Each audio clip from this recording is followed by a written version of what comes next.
Hello everyone and welcome back to LewisFiction. So as you guys are familiar, we post fanfictions on this channel regarding Spider-Man. And a lot of the fanfictions that I post have been series, what-ifs, or continuations. I made a series which spans 7 phases of my own Spider-Man cinematic universe. However, today I thought I'm going to do something a little bit similar. But I'm going to be doing what if I wrote my own Spider-Man animated TV show. I've split the video into episodic episodes like I usually do, so this will be episode 1. Just know that this episode is going to be more exposition heavy, setting up what we are going to be doing for the rest of the series. So without further ado, let's get straight into this. So there's just a few pointers I want to get into before we get into the actual series itself. This show will be animated. I'll be taking heavy inspiration from Spider-Man the New Animated Series. I really like the dark and gleam tone that show has, and the art style and animation-wise. It's very easy on the eye, and I think it fits a story I have going forward as well. So imagine the art style is like that show when you're listening to my narration. It will also be dark and grounded. I'd like it to be a mature Spider-Man show that will resonate with older audiences. I still think it will carry a friendly and approachable tone, but the underlying themes will be dark and mature. I really like the idea of approaching a Spider-Man show with maturity instead of making it appeal to kids first and foremost. This might not be realistic in the sense of trying to appeal to a wider audience, but since this is my show, then why not? This show will also follow an older Peter Parker. I think too many shows have had a younger Peter from high school. I want to do something a little different, and have Peter be fresh out of college. So this Spider-Man will be around 4 to 5 years into his career. I will also be taking heavy inspiration from the start of Dan Slott's comic run, which was the Big Time story. This came directly after One More Day, but I thought it provided some really good content and interesting characters that could be adapted into a Spider-Man TV show. So with that out of the way, let's get into episode 1. The first episode of the series will have a main job of introducing us to the new world. I imagine that this version of Spider-Man would generally be pretty unrecognizable, especially to the wider audience and the people that primarily consume the mainstream content of Spider-Man rather than the comics and stuff like that. We will be introduced to our main character of Peter Parker. Now, at first, we will get to see how Peter functions in this world. A main theme of this show will be the destruction that Spider-Man has in his life, and we will get to see that play out in real time, especially for the first half of the show. So this will primarily be the stuff we're used to, really. And this will be important to remember later on, as a lot of emphasis will be placed on how bad Peter's life will become. And like I said, a main theme of this series will be taking inspiration from the Big Time story that Dan Slott wrote back in the early 2000s. So I want to make that very clear, make sure to keep this in mind as we go forward with the series. We will also be introduced to the idea that he barely escaped through college due to Spider-Man, and Spider-Man will have screwed up his relationships too. He actually shared a college dorm with Mary Jane, as they were dating for a few years. However, due to the stress that Spider-Man had on Peter's life, they eventually broke up. This, I guess you could say, is similar to the Spider-Man PS4 game, except when we get introduced to MJ, we learn that she is similar to her comic counterpart, in that she was a drama student. And unlike Peter, her life is going in the right direction. Ever since her and Peter called it quits, MJ's acting career had taken off. She now attends a proper acting school after leaving college and rents her own fancy apartment that the acting school pays for, as she is recognised for her talent. In episode 1, through the eyes of Peter, MJ will be this glorified, almost A-list-like actress who has made it big time. She won't be famous, as you would call it, but we will recognise that we are seeing her through the eyes of Peter as this glorious figure. He sees her as this glorious success that he wishes he could be.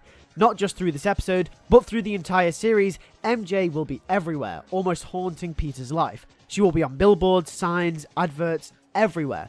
She will always be lit up in bright lights and will be hailed almost as a saint. It will be emphasized as well that the reason that she never made it sooner in her career was because of the weight that Spider-Man posed on their relationship.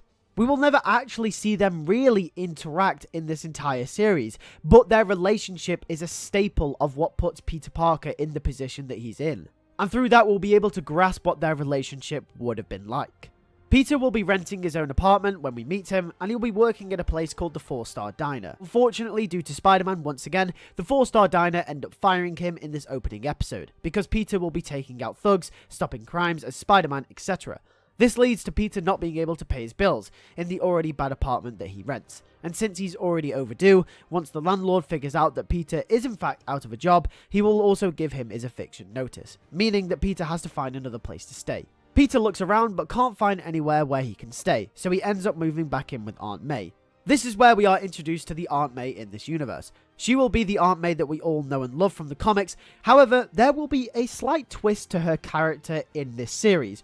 One thing that I never really liked about Aunt May is how similar she is from adaptation to adaptation. She is always basically the same character. And yes, you have to keep certain aspects of her character there for her character to really work hand in hand with Peter Parker. But I do feel like you could change a few things up whilst also still keeping the same character that we love. And that is why there will be a twist. Aunt May will be actually dating Jonah Jameson Sr., J. Jonah Jameson's father. This will have been something that has been going on for around 6 months. However, this will be Peter's first time meeting him, emphasizing how busy Peter is with Spider-Man.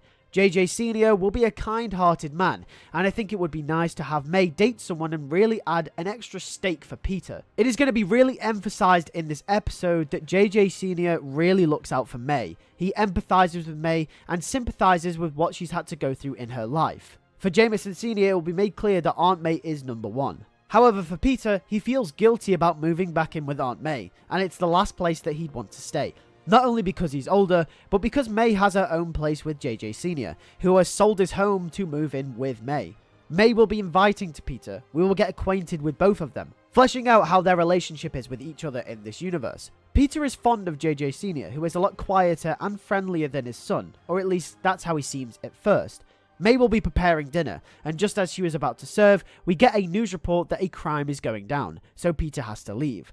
This establishes more of a reason to place a disconnect between Peter, May, and Jameson Sr. here. Jameson Sr. will start to resent Peter from this moment forward, thinking that he's quite disrespectful towards May. Even though Peter can't let them both know about his secret identity, from the outside it looks like Peter is just being really rude. This is when Peter will go and fight the Shocker, who has been a regular villain for this version of Spider-Man. This first villain fight will be a way to show Spider-Man's experience, proving that he's been around for a few years. However, Peter will still be rough around the edges, not being fully experienced yet. Still, he will beat Shocker with relative ease. We will be introduced to the idea that Spider-Man has been tracking the underground criminal world led by mafia bosses in New York. This reveal will come later on in the episode as to focus more emphasis on Peter Parker and his life in the first half of the episode. But at the end of the first episode, we will start to reveal some more things for the main plot of the series. Shocker will be revealed to be an extension of this conflict. We will learn of a massive powerhouse behind the scenes, who is controlling everything. We will also be introduced to a reporter on the scene, who goes by the name of Carly Cooper. Not much will be said about her character or who she is, but she's good at what she does. And this brings us to the end of episode 1. So that is it for the first episode of my Spider-Man animated series. Do not miss the second episode where the plot really starts to ramp up. Then make sure to stay subscribed and make sure to check out the video next Thursday, as that's when it will be coming. Anyway, thanks for watching. I'll catch you guys all in the next video. Take care and peace.